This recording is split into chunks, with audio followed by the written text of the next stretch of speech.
Nakisa ang mga tauhan ng 602nd Company RMFB-6 sa pangunguna ni Police Captain LJR Torres, Chief Picas, sa ilalim ng pamumuno ni Police Major Romuel D. Miras, Company Commander, sa isang medical mission at paghahandog ng mga biyaya sa publiko na inorganisa ng Istoki Family para sa mga residente ng Barangay Tibiao, Kalinog, Iloilo.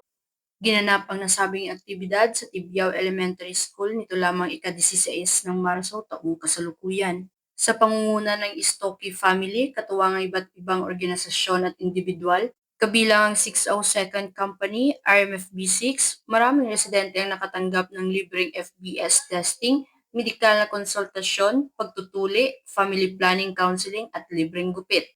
Nagsimula ang programa sa pamamahagi ng hygiene kits at gift giving sa mga residente, kasabay ang turnover ng mga school supplies sa Tibiao Elementary School. Sinundan nito ng pagsisimula ng medical mission kung saan ginamit ang bawat silid-aralan bilang lugar ng serbisyong pangmedikal. Ang PNP sa pamamagitan ng 602nd Company RMFB-6 ay nagpakita ng kanilang dedikasyon sa pagsiserbisyo sa pamamagitan ng pagbibigay ng libreng gupit, pag-asisti sa mga nagpapatuli at sa medikal na pagsusuri. Bukod sa kanilang serbisyong medikal, sila rin ang nangasiwa sa seguridad at kayusan ng programa upang matiyak ang maayos na daloy ng aktibidad. Ang kanilang aktibong pakikihalahok ay patunay ng kanilang malasakit sa kapakanan ng komunidad.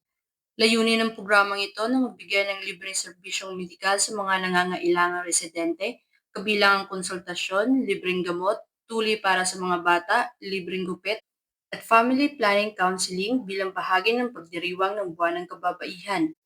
Nagtapos ang nasabing aktibidad sa taus-pusong pasasalamat ng Istoki Family sa mga residente ng Barangay Tibiao at iba pang katuwang na organisasyon sa lahat ng nag-ambag ng kanilang panahon at serbisyo upang maging mas matagumpay ang nasabing aktibidad lalong-lalo na sa mga kapulisan. Ang matagumpay na programa ay patunay ng diwa ng bayanihan at patuloy na pagtutulungan para sa ikabubuti ng bawat mamamayan. Ipinakita ng ating kapulisan na hindi lamang sila tagapagpatupad ng batas, kundi katuwang din sa pagtataguyod ng kalusugan, seguridad at kapakanan ng bawat Pilipino.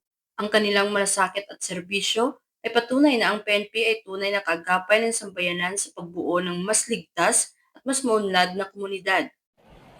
Mula dito sa Police Regional Office 6, ako ang inyong Police News Network Correspondent, Patroluman Ledelyn Mansagon, alagad ng batas, tagataguyod ng Balitang Pulis.